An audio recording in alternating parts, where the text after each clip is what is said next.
Hi, greetings. I'm here at the Boring Hemp Farm. Yes. With Barry, the owner, and some of his family members nearby. And we're here in the drying shed where the hemp has come in out of the field, and it's harvest time. And maybe just share a little bit about what's going on here. We've taken product out of the field and we hang it. Looks a little bit like the North Carolina tobacco farm that Yes. you mentioned earlier. The process is to get it to a particular moisture content so we can containerize it and then move it into the marketplace, have it ready for sale. And you may say, well, this hemp, it looks a little bit like marijuana. But let me be clear, this is industrial hemp. That means it has negligible levels of THC, but it has another compound that there's a big marketplace for, and that's, what is it? CBD. CBD. Right, CBD. right. Thank you. Used for people and their pets for a wide variety of issues. And we're seeing research, clinical trial being done for Parkinson's disease and Crohn's, for epilepsy, of course. We're familiar with Charlotte's Web and some of the stories that have come out of Colorado and its ability to help families. Cancer fighting agents. So it's a botanical that brings an awful lot of potential value to the planet and to people as well. So this right here, this industrial hemp, is being grown under the 2014 bill, which allowed for pilot projects in states that approved it and gave states control. We also have now a 2018 Yes. farm bill, which would change out of Category 1 hemp, distinguish it from marijuana, and really open up the entire commerce across the nation. Yes, and that's what we're most excited about, is finally recognizing this plant as an agricultural commodity, getting it descheduled so it's no longer on par with heroin, and recognizing the fact that we're going to be able to experience free trade across the United States. So often when we think of hemp, we haven't in the past thought of oils, we've also thought of the fiber. And if this is grown on a larger scale, that fiber could become a very important commodity. A great commodity. Textiles, building materials, plastic replacement in the automobile industry, lots of different uses. And I would encourage people to look at the many uses of industrial hemp and open up their minds to what this single plant can bring.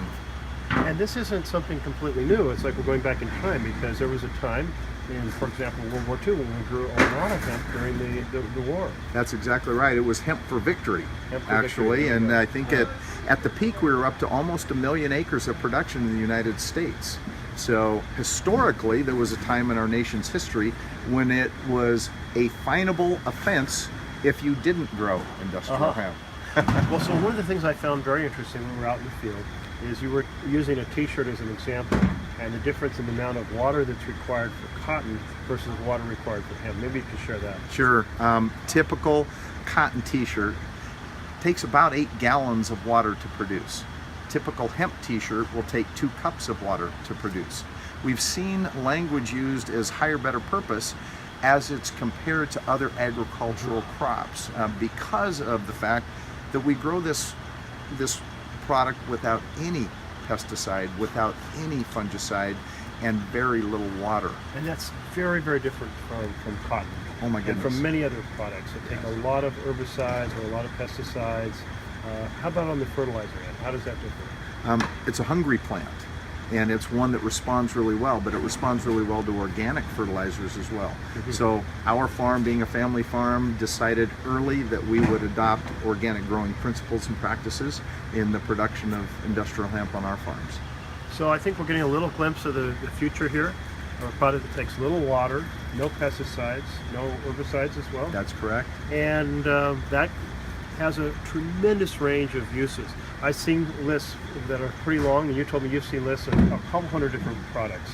Right. And so those fibers, from building materials to your clothing, That's to right. all kinds of, I've seen hemp soap, all kinds of things, the oils can go into You this bet. as well. Yes. Right. Thank you so much. Really appreciate you giving us this It's tour. been an honor for you to come out. Thank you, Thank Senator you. Merkley. Thank you. Department of Agriculture is our licensing and regulatory authority. And so what we have to do to even be able to harvest this crop is have it tested for THC compliance. So they'll come out and do the test, or they send one of the licensed firms out to take the test to determine whether or not it's a viable crop, viable in THC levels. This plant is what's called a phytoremediator. Okay, so it's a giant sponge, and its ability to reduce toxicity levels in the soil are significant.